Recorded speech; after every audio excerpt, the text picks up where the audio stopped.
Good morning dear students, welcome to Hindi class. कल हमने री की मात्रा वाले कुछ शब्द देखे। आज हम पढ़ेंगे पेज नंबर 44। यहाँ पर छोटी सी एक कहानी दी गई है जो हम पढ़ेंगे और इस कहानी में री की मात्रा वाले शब्दों का प्रयोग हुआ है। यहाँ पर री की मात्रा का यूज हुआ है, देखिए। तो ये कहानी हम अभी पढ़ेंगे। कृषक कृषि कर रहा था, मतलब कि जो किसान होता है, कृषक मतलब किसान और कृषि मतलब खेती। किसान खेती कर रहा था। वृक्ष के पास एक कुटिया थी। यहाँ पर एक वृक्ष है, उसके पास एक कुटिया थी, मतलब झोपड़ी। देखिए यहाँ किसान खेती कर रहा है, यहाँ वृक्ष के पास एक कुटिया थी। ऋषि, ऋषभ व मृग, मतलब ये ऋषि है, ये ऋषभ मतलब ऑक्स और ये मृग मतलब हिरण को तृण खिला रहा था। ऋषि, ऋषभ और मृग को तृण मतलब घास। देखिए इन दोनों को, ये ऋषि महात्मा जो है वो तृण खिला रहे हैं। तृण मतलब घास। तभी एक नृप शिकार करने आया। नृप मतलब कल हमने पढ़ा था ना, राजा। नृप मतलब राजा। तभी एक नृप शिकार करने आया। ये जो राजा होते हैं वे शिकार करने के लिए जंगल में जाते हैं, है ना। तो तभी वहाँ पर जब ये ऋषि हिरण और ऋषभ को तृण मतलब कि घास खिला रहे थे, तभी एक राजा वहाँ पर शिकार करने के लिए आया। मगर नृप ने मृग पर तीर नहीं चलाया। लेकिन ये जो राजा थे, इन्होंने हिरण पर तीर नहीं चलाया, क्योंकि उन्होंने देखा कि ये ऋषि महात्मा, जो ऋषि महाराज है, ये इनको घास खिला रहे हैं, खाना खिला रहे हैं। तो इन्होंने, राजा जी ने तीर नहीं चलाया। नृप ने मृग पर तीर नहीं चलाया। ऋषि ने मृदु भाषा में कहा, मतलब मृदु मतलब धीरे से आवाज में कहा।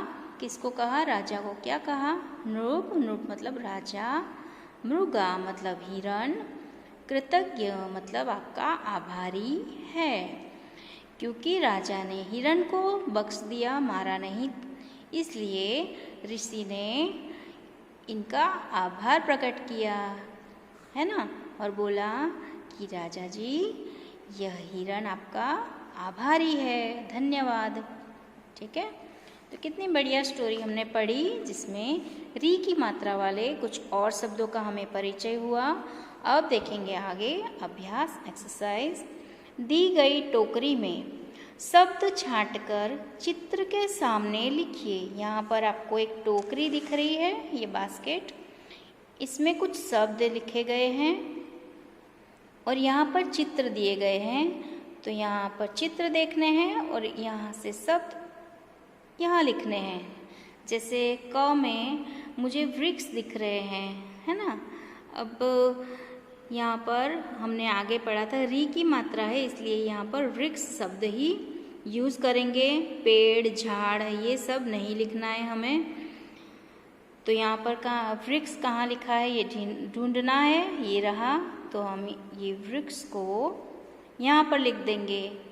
ख में यहाँ पर भी गलती से वृक्ष का चित्र छप गया है, इसलिए हम इसको कंफ्यूजन ना हो इसलिए काट देंगे। आप भी इसको काट देना। ग में है हिरण का चित्र दिख रहा है, लेकिन हिरण शब्द के लिए इस पाठ में मृग शब्द यूज हुआ है ना। तो ये मृग जो लिखा है, री की मात्रा वाला मृग, ये यहाँ पर लिखना है। आपको याद रखना होगा कि हिरण को और क्या कहा जाता है? मृग कहा जाता है। घ, अब ये किसान खेती कर रहा है, तो इस पार्ट में हमने किसान के लिए कौन सा शब्द पढ़ा? कृषक। और खेती के लिए कृषि। ये सब याद रखना आप। और यहाँ पर हमें ढूंढना है कृषक कहाँ है? मिल गया। अब ये कृषक हमें यहाँ जो जगह है ब्लैंक, इनमें लिखना है कृषक। ठीक है। अब ये कौन है? राजा। राजा के लिए कौन सा शब्द यहाँ पर प्रयोग किया गया है? नृप। तो नृप यहाँ पर लिखेंगे यहाँ से देख कर। ठीक है। अब ये हमने आगे कल पढ़ा था पेज में, ऑक्स को क्या बोलते हैं? ऋषभ। तो ऋषभ कहाँ बचा है? ये रहा ऋषभ। तो ये ऋषभ यहाँ से देख के हमें चित्र के नीचे जो ब्लैंक है उसमें लिखना है ऋषभ। अब इधर कौन सा बच गया? ऋषि। लेकिन यहाँ पर प्रिंटिंग मिस्टेक की वजह से ऋषि का चित्र नहीं छपा है, तो ये वृक्ष छप गया है गलती से, तो इनको भी काट देना और ऋषि शब्द को भी काट देना, यानी कोई कन्फ्यूजन ना हो। ठीक है। पेज नंबर 44 आपको लिख के रेडी करना है और हो सके तो 10 टाइम इसको पढ़ना। जितना आप पढ़ोगे उतना आपका प्रोनाउंसिएशन क्लियर होगा। रीडिंग इज मस्ट, आपको पढ़ना है, उसके बाद आपको यहाँ पर समझ के लिखना है। ओके बच्चों, धन्यवाद।